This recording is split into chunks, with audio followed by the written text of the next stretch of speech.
Ito yung nabili na, Kuya Joseph. Yan. 1 kilong pork. Lagyan mo na muna ng corn sili. Tapos, yan, sili. Saka tanglad. Tapos ito, repolyo. Saka pichay. Saka ano, parang kutsero yata ang luto niya to kasi nung nakaraan, di? Nagluto siya na masarap. Panggan, karne. 1 kilo po ito. Ayan.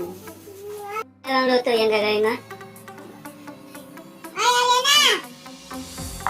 Anong luto mo yan? Putsero daw kuya to. Tapos ito yan.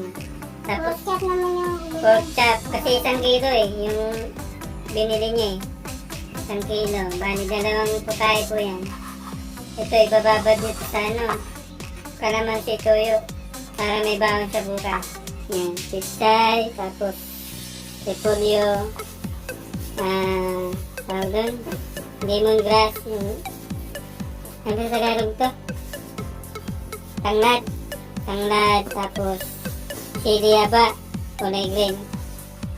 Tapos saging. Yan, saging. Putsero yata ang luto niya dito. Putsero. Yan, putsero. Putsero, yan. Yan, mga boss, abangan nyo na lang mamaya. Siyempre, kailangan po ng yan, bawang, luya, sibuyas. Yan. Yung sibuyas, andun. Saka ito, sibuyas, bawang. Yan. Tapos paminta pa pala, may paminta ito mga boss. Yan, tingyo. Abangan nyo na lang po. Paminta mga boss. Yan, paminta, sibuyas, bawang.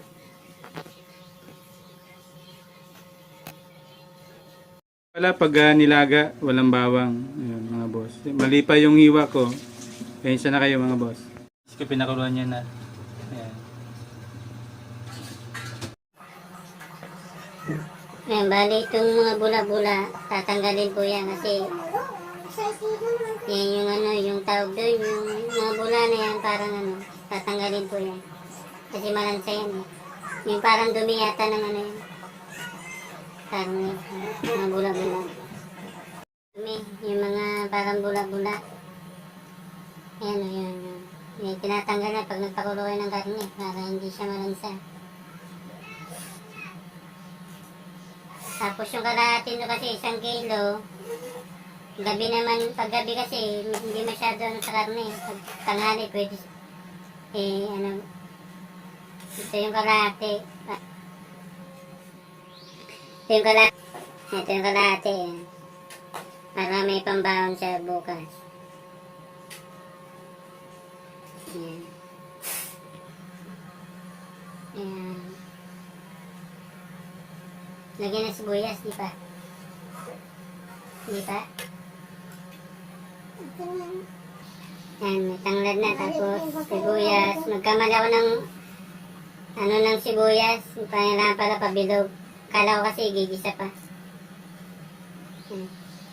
Gigisa mo yan, lumabulin yan. Tapos sabay na rin yung paminta. Buo.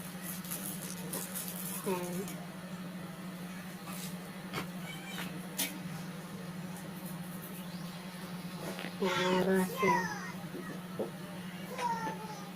Tapos kunting asin.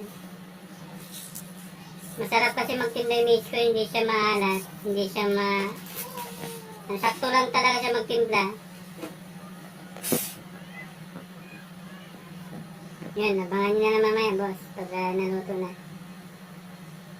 Ngayon, iiwan nyo na yung pichay. Pahaba lang kasi, depende kasi may pichay na malalaki. Pag pichay na malalaki, iwain nyo sa gitna. Tapos siyempre, ugasan nyo ng maigi. Siyempre. Ugasan niya pa yan, siyempre. Tapos yung repolyo, hiwain na rin, siyempre. Para sabay-sabay na yung ugas niya. Madali lang naman maluto ito. Basta maluto na yung karne. Yun, okay na yun. Yan. Ganyan ang hiwa pag nilaga. Ugasan niya na. Saan kasi may mga, pag kami nagano ng toge, May parang may mga bulate yan dyan. Kulay itim. Kaya double check nito mga boss. Ayan, inugasan niya na. Ayan, binabad niya sa ano, tubig. Tapos kung sili. Hindi kasi para hindi masyado mahal. Eh, ay may saging pa pala ito mga boss. Salang niya na yan mga boss. Ayan. Malalaman mo na yan kasi pag tinusok mo ng tinidor, doon, mahal na yan. Yung bango niya boss, yung ano, mabango talaga siya doon. Pag ginamitan mo siya ng ayan si ano, kinakain na ng miss ko, yung saging ko. Saging ko, saging saba. Saging na, lagay na. Kasi medyo matagal yan. Ihuli natin to, kasi saglit lang naman ito maluto.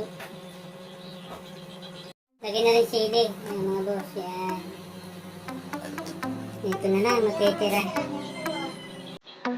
Tapos seasoning boss, marami mo naman yan. Ano na lang sabihin.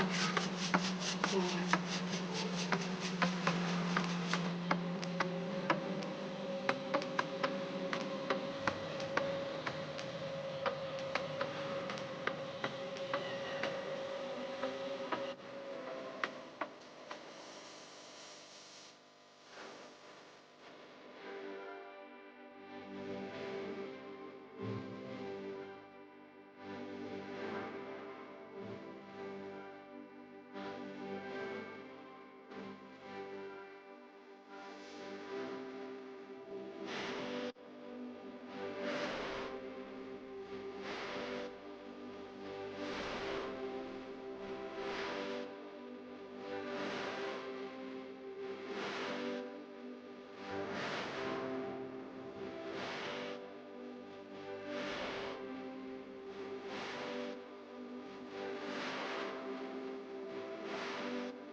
Mga boss, kakainin ito. Sir Joseph, maraming salamat ulit dito sa bigas, saka paula mo. Hiya na po ako. Ayan, tingin. Masarap po ito pag may pati sili kalamansi yun. Masarap po yun. Ayan mga boss, yan, kain po tayo, kain. Masarap yun pag may pati kalamansi. Ayan, may lighter pa.